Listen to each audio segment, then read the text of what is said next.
Let's try to not get into too many spoilers. The movie just came out. I did not like it, man. I'll be honest with you, and I haven't gone into any specifics about this. I just made a tweet about it. The CG really didn't bother me as much as everything else in this movie. The CG's really bad. It's not It's good, horrifically yeah. bad, but it's Yeah. almost like you get used to it. 100%. Like, that really was not my problem at all. That's what a lot of people asked me about, and I was like, honestly, I didn't care about any of that. What I didn't like about it, first and foremost, is not only is it Ezra Miller once, it's double Ezra Miller. And Ezra Miller, his mannerisms, the way he carries himself, his laugh, his laugh, like, I can't stand Ezra Miller. The young Ezra's laugh was It's so annoying. It's so bad. This movie was presented to be a Batman-centric movie. Shockingly enough, for everyone, the best part of this movie was Ben Affleck's Batman for me. I absolutely loved that little bit that we got from Ben Affleck's Batman. I loved Gotham.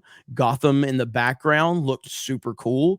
And the moment we left Ben Affleck's Batman, all I was thinking about was, can I go see what that guy's Can I up get a to? Batman movie, please? Can I go see what that guy's up to? But you're focusing on Ezra Miller's Flash. And, obviously, I'm sure everybody here has seen Flashpoint. I don't think I Jay have has. not. Really, you should watch it, Jay. It's fantastic. Everything about this movie felt convoluted. It was jumping all over the place. I didn't get to have the emotional value to Flash's story like I wanted to, because the movie was just jumping all over the place. Without going into spoilers, I love Michael Keaton's Batman, and I was really excited to see his Batman, and I felt like it was going to be a nostalgia punch, much like Spider-Man No Way Home. And while there might be small moments of that for me, really a lot of the Keaton stuff didn't land for me like I thought it would. I thought there was going to be more Michael Keaton. The way that people like that we know it, that have seen it, they're like the middle halves of Batman movie. It didn't feel that way.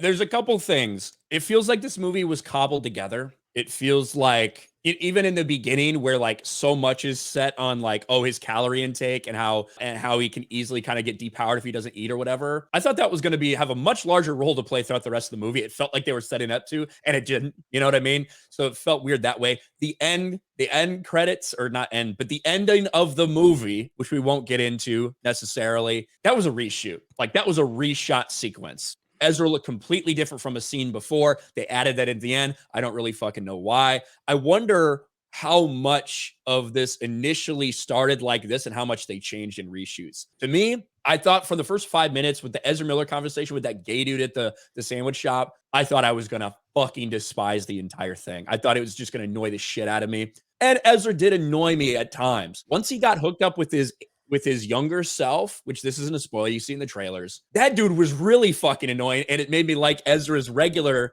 timeline Flash a little bit better. It was almost like a balance out to make this. He's like, God, I really am fucking annoying. I thought that Supergirl was fine. I was worried that they were gonna make her into this super like, oh, she's better than Henry Cavill type of thing. It's not what they did. I agree with that.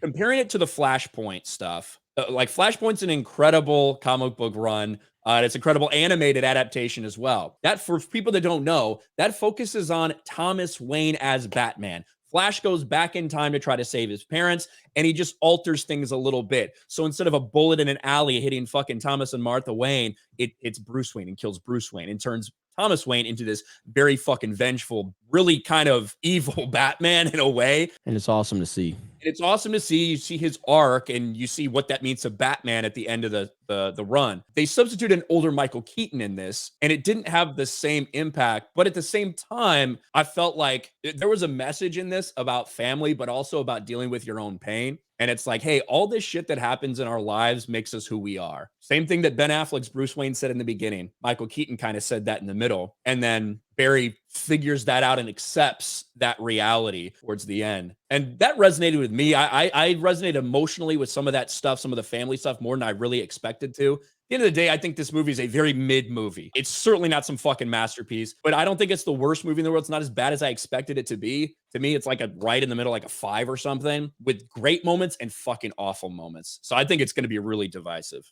I gave it a 4. Thought it looked stupid. Thought the CGI made it look worse. And my theater laughed at parts they probably shouldn't have laughed at because it just looked dumb. And That's it. I You guys thought it. explained it pretty well. It's like that's pretty much it. I don't know, man. I was expecting to honestly, like, I went into this thinking I heard a lot of the criticisms from like a lot of people in our world, and I was just like, I think I'm gonna like this movie a lot more than a lot of people. I didn't. I didn't. All I felt was I wanted more Ben Affleck's Batman in this world. That's what I wanted. I thought he was awesome. I thought it was cool. It felt like Batman. I don't know if you caught it, either one of you caught it, but like just during and again, this is just in the very beginning of the movie, so this isn't like any spoiler stuff per se, but it's like there's a Batman scene, it's a cool chase scene, and in the background you see Gotham, and Gotham looks super cool. Like it's kind of weird because it's at like 9 or 10 in the morning, right? Yeah. That's how they set but it up. Ben Affleck's Batman over on the bridge when he was talking to the other people, he looked stupid. I was standing there. He did look. His armor kind of looked a It little all looked like strange. shifted, and his face was all sticking out of the His cowl looked helmet. weird. His I cowl will looked say, weird. yeah, I will say that. I was much, yeah, like, what 100%. is that? The opening scene with the baby, or sorry, try not to spoil. Opening scene was like set the tone. CGI for me, it looks like it just got opening worse. scene set the tone of like silly and wacky. Yeah. And I thought I was gonna hate it again in those first like 10 or 20 minutes. I thought I'm gonna get so fucking tired of this. By the end, to be honest with you, I was fucking kind of laughing at a lot of the stupid shit that was happening, especially between the Ezras. That's pretty much like I said. Like I said, if you like bad CGI and dumb stuff, this is the movie for you. Yeah. One of the things, and I think this is kind of spoiler territory, but we'll kind of try to avoid it. Basically, just like in Flashpoint, Barry learns, hey, if you fuck with things, if you fuck with the timeline, it can fuck up a lot of shit. And he tries his best to write these things, but he can't. He can't do it. So he realizes he has to go back and set things to the way they were. I don't think that's really a spoiler, but he still, even after all that, he still changes something. And I thought he was just going to like get away with it. There's going to be no ramifications. And I'm like, what the fuck? Like, how could they tell the story like that then not have there be ramifications? Yeah. But then at the end of the movie, you realize, oh, fuck, there is. It was kind of weird, though. He has like a sad moment and he just starts running. And then he's like, where am I? Oh, I could change time. Like all of a sudden he could just do that by running fast. Like he didn't discover that like anywhere else. I thought that was kind of dumb. Mm-hmm. I also thought it was dumb. There's a scene where he has to figure out his power, how to get his powers back. Sorry if I spoiled it, but it's in the Flashpoint story. I don't think that's a big spoiler. No. I thought that was so dumb too. I thought that was like, well, I guess anybody could just put these things together and we can all be Flashes now. So well, to be fair, that is comic book accurate, even to the point of how they help Batman. Not the Supergirl part, but yeah, that's what I'm saying. It's like the execution of it wasn't great. Yeah, I try not to spoil it, so I'm like holding back. The CGI was so bad with some of these people. It was so comical. Jay can't not spoil anything, so I'm sorry. Overall, if you had to give it a score, Jeremy, what would you say? I'd give it like a 3. Okay. Like to me, when I look at everything that's come out recently, superhero movie wise, Guardians of the Galaxy is better than this movie, 100%. The Batman is better than this movie. But when I look at a lot of other stuff like Ant-Man and the Wasp: Quantumania, I'd watch this movie before that. I'd watch it before Thor: Love and Thunder. I'd probably watch it before Wakanda Forever. It's a mid movie, but I'd watch it before Black Adam too.